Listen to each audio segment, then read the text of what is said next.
Shabbat Shalom, Israel partners, and welcome to our weekly report.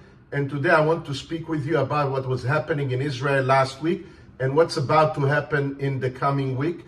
Last week we have literally dedicated almost the entire week to the anticipation, and I can say also a huge fear amongst the Israelis of what kind of retaliation will Iran launch into Israel together with Hezbollah, how they're going to attack Israel. They were talking about this constantly, but thank God nothing happened. Thank God yet nothing happened, and our prayers are working. This is, that's a beautiful praise report for the fact that our prayers are working and the enemies of Israel are not yet attacking us.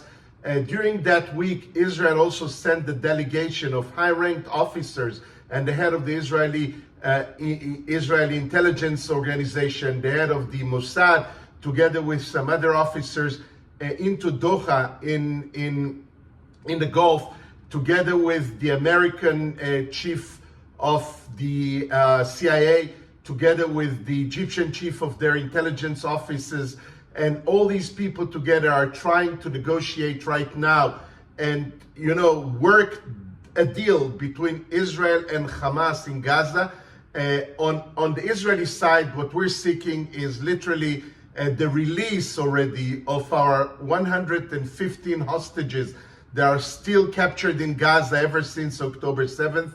And the Hamas, this terror organization that is installed in Gaza and taking shelter behind women and children, taking even the people of Gaza themselves as hostages while they are hiding behind women and children. They want the war to end. They want Israel to retreat from the Gaza Strip. They want us to literally lose the war. And in between that, the United States, Egypt, Qatar, other countries are trying to help the negotiations to find the path for some kind of an agreement. We know that nothing can be 100%, but the release of the hostages is a huge burden on the neck of it's a huge yoke for the Israeli government, for the leader of Israel, Benjamin Netanyahu, and obviously each and every one of us Israelis. And we're willing to pay a price, but it's really depending if all the achievements of this war will go down the drain and Hamas will reinforce themselves and rebuild themselves and will become a factor once again in the Gaza Strip. We lost big time. So we're trying to find the right way how to release our hostages and what to do.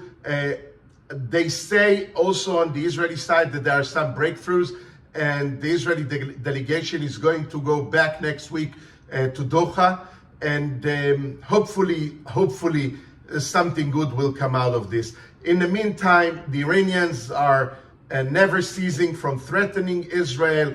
The Hezbollah just released a video 2 or 3 days ago that they have long-range missiles installed on trucks in underground tunnels, huge underground tunnels that they are aiming towards Israel.